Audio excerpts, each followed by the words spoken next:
kinakabit na to. Ayan. Kinakabit na nila yung mga 14 nut sa ano.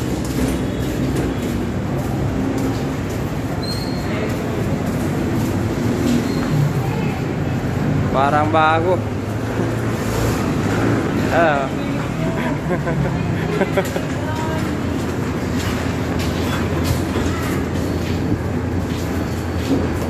Kakabit na namin to. Sana umandar.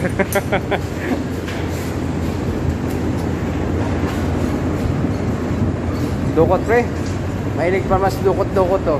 Ano?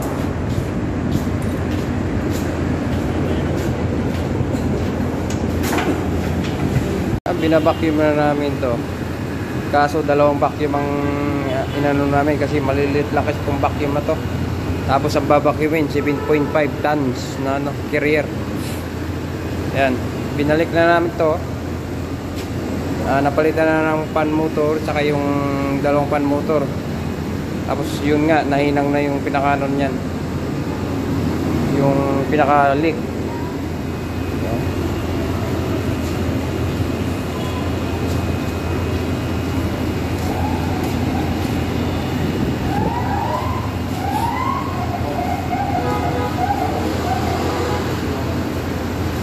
Yan. Dalawang vacuum ginamit namin. Tsaka dalawang gauge.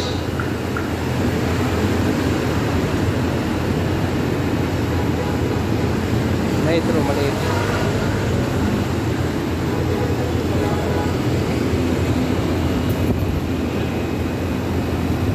Nakala nila bago daw yung ano, unit. Bagong linis lang pala, bagong ano, overhaul. Ayan. Happy sila na yung pinagawa ko. Ayan. Yung dalawa. Ayan. Alam na nilang paano gawin.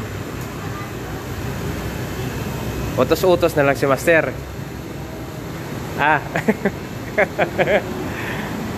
Shoutout dyan sa kay parang Reno. Ayan o. Shoutout kay Madrid Abraham. Mga sumusunod na mga batikang technician. Yan. Nakala kasi nila to bagong unit. Bagong ano lang pala. Bagong linis tsaka ano. Sabagay, grabe na naman pagka kiss-kiss ka talaga ng ano unit. Ayan, shoutout daw kay Dudes. Ayan. Ayan.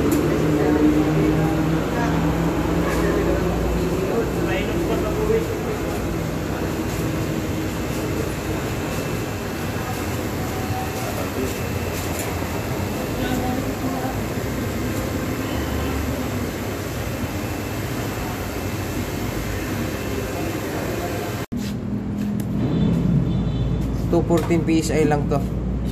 Standby pressure to sa ano, sa 7.5 tons. Tinimbang namin kanina ang karga is yung sa ano natin nasa 480 ano kilograms ang karga. So 6 na kilo kalate halos ang karga. Kakatapos lang namin ng ano timbangan. Ayan o.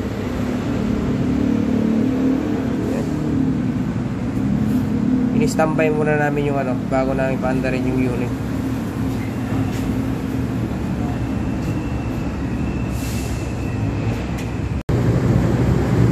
Ayan, nag-running na siya o. Ayan. Grabe kainit yung ano. Kainit yung pinaka ano niya, buga.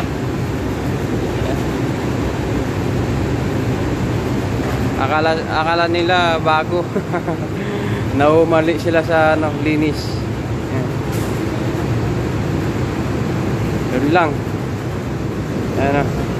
Akala nila bago yung kinabit. Ay mga batikan ng mga ano. Ayan.